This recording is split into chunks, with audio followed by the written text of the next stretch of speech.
स्वामी रामदास जी महाराज की, सभी संत वृंद की।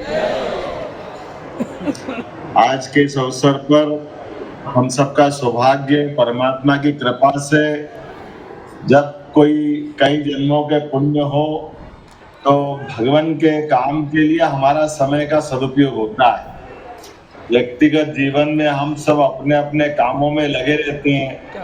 संसार में जिसका जन्म हुआ वो सब कोई न कोई प्रकार से अपनी दिनचर्या उसी में जीता रहता, बढ़ता रहता है। लेकिन कई जन्मों के पुण्य हो तो संतों का सामिप्य मिलता, आशीर्वाद मिलता है और भगवान के काम में थोड़े सहभागी होते हैं। हमारे कई जन्मों के पुण्य से ये मौका आया है जब सुमेरु पर्वत का यहाँ भूमि पूजन हो रहा है और हम साक्षी बन रहे। मैं महाराज जी को प्रणाम करता हूँ, उनका आशीर्वाद चाहता हूँ, मुनि वृंद का, सभी का आशीर्वाद मैं यहाँ से चाहता हूँ। जब हमारी सरकार के स्तर पर महाराज जी ने आशीर्वाद दिया, ये बात सही है कि सरकार के गठन के समय से हमने कहा सरकार केवल रोटी कपड़ा मकान के लिए काम करेगी, ऐसा नहीं है। सरकार हमारी आध्यात्मिक जो लंबी श्रृंखला है जिसके आधार पर दुनिया में भारत की पहचान है, जहाँ जियो और जीने दो के उस ध्येय वाक्य के आधार पर समूचे चराचर जगत में यत् पिंडे तत् ब्रह्मांड है, जहाँ पिंड है वो ब्रह्मांड है। इसलिए मैं आज के इस अवसर पर जब यहाँ अपने एक बड़े संकल्प की पूर्ति हो रही है, भिंड में बरासों में सुमेरु पर्वत का जो आकार बताया है, इस अवसर पर हमारे माननीय मंत्री राकेश शुक्ला जी, हमारे वीरेंद्र जैन जी ट्रस्टी सुमेरु पर्वत, पुण्यास पंडित जी, भाजपा के जिला अध्यक्ष नरवरिया जी, यहाँ जिला प्रशासन के समस्त अधिकारीगण, मैं आप सबको भी इस मामले में बधाई भी देता हूँ। और मुझे बताया गया कि जिस स्थान पर ये गांव की बात आ रही है, ये गांव में आचार्य विशुद्ध सागर जी महाराज का ये अपना पैतृक गांव भी है। और जो अतीत के कालक्रम में जिसे बताया गया है कि यहाँ वैशाखी नदी बहती है और खास करके यहाँ का सौंदर्य, यहाँ की पुरानी विरासत बहुत समृद्ध है। स्वयं भगवान महावीर स्वामी जी का यहाँ संवत्सरण एक बार नहीं 3-3 बार का उल्लेख आया है। जब भगवान 1008 भगवान महावीर स्वामी जी ने स्वयं जहाँ अपने लिए इस स्थान पर आकर के इसको शुभ करते हुए अपने चरणों से इस स्थान का महत्व बढ़ाया है। और हम तो भाग्यशाली हैं। मैं आज अगर कोई बात कर रहा हूँ तो ये भी बात आपकी सबकी जानकारी में ही है कि हमारे वंश में से नेमिनाथ जी महाराज का भी संबंध आता है, जो 24 तीर्थंकर में से एक आते हैं। और आज के इस अवसर पर जब ये विषय निकल रहा है तो हम सबको मालूम है कि हमारे यहाँ जिसने जन्म लिया है सबको जीने का हक जहाँ मिले, उस देश को भारत कहते, दुनिया उसको इसी नाते से जानी जाती है। इसलिए जियो और जीने दो का अधिकार जहाँ सदैव सदैव से हमेशा के लिए दुनिया सीखती है।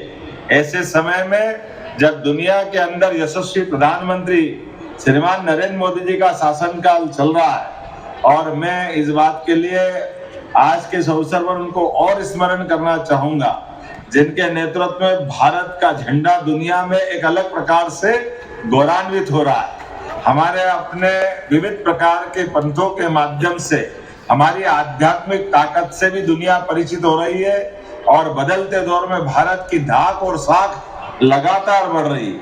मैं आज के इस अवसर पर जब यहाँ उपस्थित हुआ हूँ तो 2-4 बात और भी करना चाहूंगा। महाराज जी, आप गौशाला यहाँ बनवाने वाले हैं, हमने भी कोशिश की है। जो गाय को पाले वो गोपाल, और जिनके घर में गाय का कुल वो घर घर गोकुल। इसलिए मान के चले, मैं आपका अभी आपने कहा कि हमारे हाथ में पिच्छी है, मैं पिच्छी के माध्यम से गोपाल कृष्ण आपके साथ देख रहा हूँ। ये आदिकाल से जिसने अपने मोर मुकुट अपने साथ रख लिया, उसको बचा क्या, संसार का सब सुख किसी को मिल गया, वो पिच्छी के माध्यम से मिलता है। ये आनंद भी हमको दिखता है।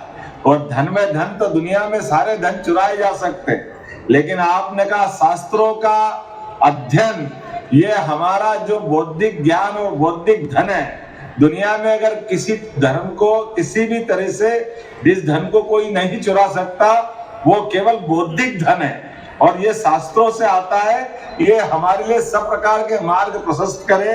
मैं आज के इस अवसर पर सुमेरु पर्वत की जिस ढंग से आपने बात कही है कि नदी पहाड़ पर्वत ये सब परमात्मा की देन है, और ऐसे में पर्वत सुमेरु पर्वत जीते जी मोक्ष दिलाने का मार्ग है और हमारे लिए अतीत से वो गौरवशाली एक बड़ा ऐतिहासिक पल है। मैं आज के इस अवसर पर भिंड जैसे अलग प्रकार के स्थान पर, जहां हमको मालूम है कि व्यक्ति की आनंद की भी जीने की एक शैली है महाराज जी, यहाँ पे आप तो यहाँ से जुड़े हैं, मैं जानता हूँ कि अगर यहाँ दोस्ती हो तो जान हाजिर है और दुश्मनी भी हो तो प्रणाम करके धम्म करने की आदत भी कहीं से है। तो वो हमारे चंबल के अंचल से, जहाँ संस्कार भी है और स्वभाव भी है, इसके बीच की त्रिवेणी कहीं बहती है, तो हमारे लिए वो सरलता, निश्चलता, जीवन की उदारता, सब प्रकार के मनों के अंदर सारी बातों को लेके चलते हुए कठिनाइयों में भी मुस्कुराने की कहीं आदत अगर है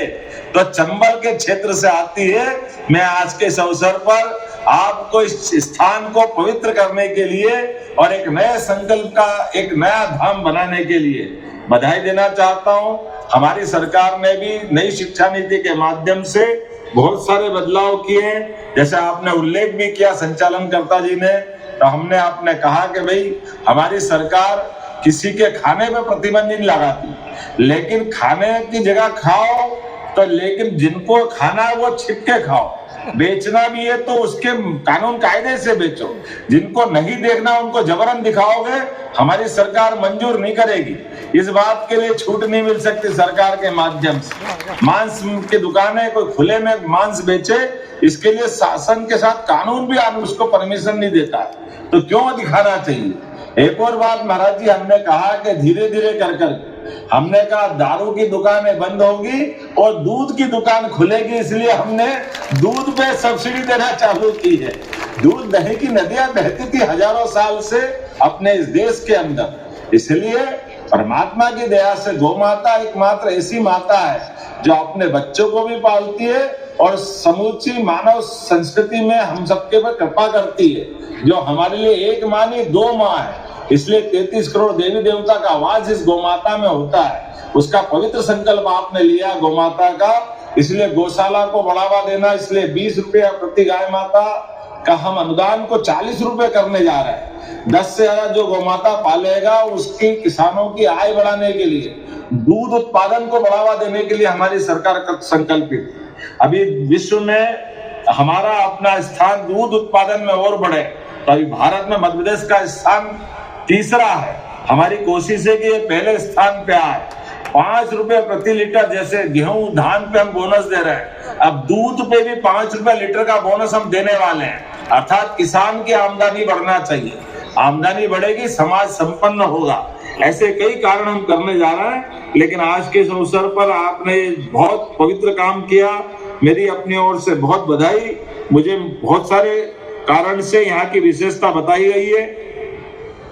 यहाँ वेदी में प्राचीन प्रतिमाएं विराजमान है, ऐसा लगता है कि आगम की दृष्टि से संसार का स्वर्ग भी यहीं, प्राचीन प्रतिमाओं का भी अनूठा दर्शन यहाँ मिलता है। सबसे प्राचीन बाहुबली स्वामी और चरण छत्री के बारे में भी जानकारी दी गई है। यहाँ पर भट्टारक की तंत्र पीठ थी, जिसको संकट मोचन छत्री बोलते हैं, जिसका महत्व बहुत है। दीपावली के समय दीपक चरण छत्री से आता है, मुझे बताया गया जलता हुआ दीपक भी यहाँ से आता है। कई प्रकार की विशेषताएं बताई गई है, लेकिन सबसे बड़ी बात आपके विराजने से आज ये जो मौका मिला है, मैं आज ये बात सही है कि हमारे शरीर केवल एक नहीं है, एक बाह्य शरीर है, एक आंतरिक शरीर है। तो आंतरिक शरीर से मैं आप वर्चुअल रूप से आपके साथ ही हो, आपकी मौजूदगी में हूँ, ये कहना गलत हो जाएगा कि मैं वहां नहीं हूँ। महाराज जी ने चाहा कि मैं रहूंगा तो निश्चित रूप से आपके सामने हूँ, आपसे बात भी कर रहा हूँ, सबको मिल भी रहा हूँ, सबको संबोधित भी कर रहा हूँ और आपका आशीर्वाद भी पाता हूँ।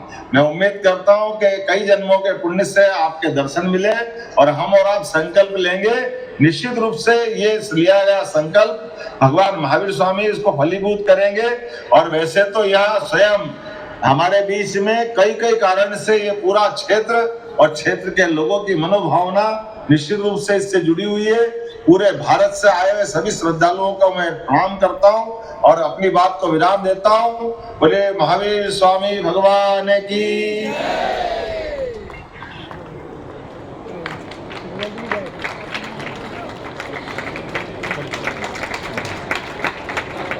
हेलो परम पूज्य गुरुदेव अपना आशीर्वाद यहाँ पे प्रदान कर रहे हैं माननीय मुख्यमंत्री जी को।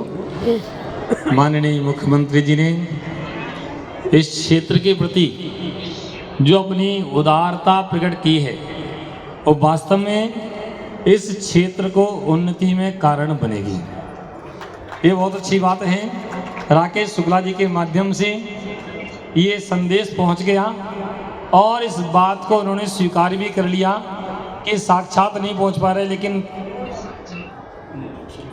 मन से तो पहुंच ही गए। और जो मन से व्यक्ति जहाँ पहुंच जाता है वहाँ कोई काम अधूरा नहीं रहता है। और सुमेरु पर्वत बनेगा, गौशाला बनेगी, हॉस्पिटल बनेगा, स्कूल बनेगा। और मुझे विश्वास है इसमें हमारे मुख्यमंत्री जी का पूरा सहयोग और पूरा भाव जुड़ा रहेगा। और यहाँ बरासो एक क्षेत्र जो पिछड़ा कहा जाता है अब पिछड़ा नहीं कहा जाएगा, अब उजला कहा जाएगा। और मुझे विश्वास है कि विश्वास नहीं पूर्ण विश्वास है कि ऐसा ही होगा। मेरा मंगल आशीर्वाद है और संभवतः मुझे इतना विश्वास है कि आज नहीं आ पाए कोई बात नहीं, कभी इस शरीर से भी वह इस क्षेत्र में आएंगे और फिर हम बैठकर चर्चा करेंगे इस क्षेत्र के विकास के लिए क्या कर सकते हैं। कोई बात नहीं, सबके लिए मंगल आशीर्वाद, मुख्यमंत्री जी के लिए, हमारे राकेश शुक्ला जी के लिए और भी सभी लोगों के लिए मंगल आशीर्वाद। जय बोलिए भगवान महावीर स्वामी की जय।